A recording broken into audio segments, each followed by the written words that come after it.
लोगों ने स्थूल में कहानियां बना ली, आध्यात्मिक में लिखा, और कुछ लोग आए उसको शब्दों में कहानी बना ली।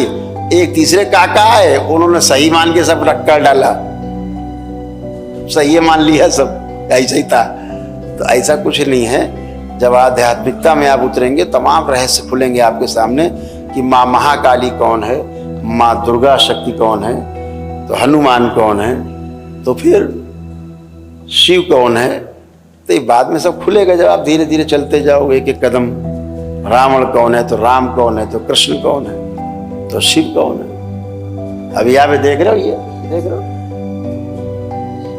ये कमल ही है, ये भी कमल है, ध्यान रखो, जिसे आप त्रिशूल कह रहे हो। ये दो दल का कमल है, बीच में अगल बगल दो दल हैं, पंखुड़ी, एक ये एक वो। यहां पर दो ही दल का कमल है, यहां 16 दल का कमल है, और जो आज्ञा चक्र है इसमें 2 दल का कमल है, एक इधर पंखुड़ी और एक इधर। तो 2 बीच में रहता ये कमल का, ये 2 दल का कमल, यही त्रिशूल है, ये प्रतीक है कमल का। अब आप इसको कुछ और कहने लगो तो फिर कहने रहो, कहने से क्या जाता है, लेकिन यहां 2 दल का कमल है, इसलिए त्रिशूल है। शिव नेत्र है, तो उस शिव नेत्र के जहां पर कमल है उसको 2 दल का कमल है, तो त्रिशूल बताया आपको। तो आध्यात्मिक व्यक्ति के लिए ये कमल है, आप किसी और के लिए त्रिशूल हो सकता है, इतनी तो बात है। ये सहस्रार है, सहस्रार में सहस्रों दल का कमल है, यानी सारे कमल ऐसे हैं सीधे, ये वाला उल्टा कमल है, हजारों पंखुड़ियां उल्टी लटक रही हैं। चोटी इसीलिए रखते हैं कि वो कमल का दंड है। चोटी रखने का मतलब है कि ये पुष्प खिल गया है जिसका, वो चोटी रखने का अधिकारी। अभी हमारे नहीं लगी चोटी, अभी चोटी नहीं है भाई, तो नहीं खिला होगा, नहीं है। तू सहस्र दल का कमल। तो क्या करते थे ऋषि मुनि, जिनका जो ब्रह्मचारी ब्रह्म विचरण करते थे, तो ब्रह्मचारी कह लो उन्हें, चाहे उन्हें ब्रह्मवेत्ता कह लो, चाहे पार ब्रह्म परमेश्वर कह लो, जब वो इससे पार हो जाते थे, सहस्रार से इसको वेदना जान लेते थे, तो ब्रह्म में विचरण करने वाले हो जाते थे।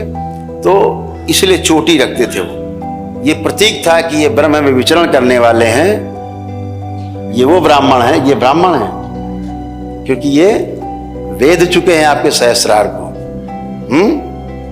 तो ये सब एक अवधारणा है। जो आध्यात्मिक लोग हैं वो चीजों को, तत्ववेत्ता जो होते हैं, तत्व जब वो खोलते हैं, तोड़ते हैं, डिकोड करते हैं चीजों को, तो ऐसे है।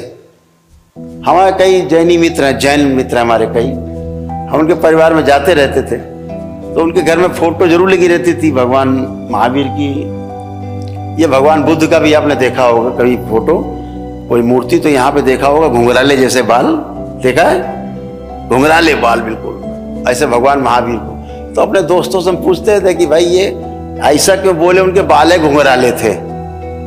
आज तक हमें कोई नहीं बता पाया कि बाल घुंघराले क्यों थे। ये बाल नहीं है, ये दिखाया गया है उस समय के पुराने लोगों ने। सहस्रदल कमल जो उल्टी पंखुड़ियां लटक रही हैं, जूड़ा और उल्टा कमल, यानी सहस्रदल कमल इनके खिले हुए हैं, ये है। और वो बता रहे हैं घुंघराले बाल हैं, वही राधा की तरह है नहीं, फिर भी बता रहे हैं। तो वो ऐसे ही बना के कुंडली वो कुछ का कुछ बताते हैं। तो आध्यात्मिक दृष्टि से जब विवेचन होगा, आपके साथ बैठेंगे कभी, को विधि से विवेचन होगा, को ढंग से होगा। तंत्र का अर्थ ही होता है विधि, उपाय, कोई मार्ग, व्यवस्था। तो तंत्र में सब कुछ उपलब्ध है, सब अनुभवगम्य है, सब अनुभव आप कर सकते हैं। पहली सीढ़ी आज आपकी है और आप इसमें प्रवेश कर रहे हैं। पुनः आप सबको बहुत बहुत धन्यवाद, बहुत बधाई।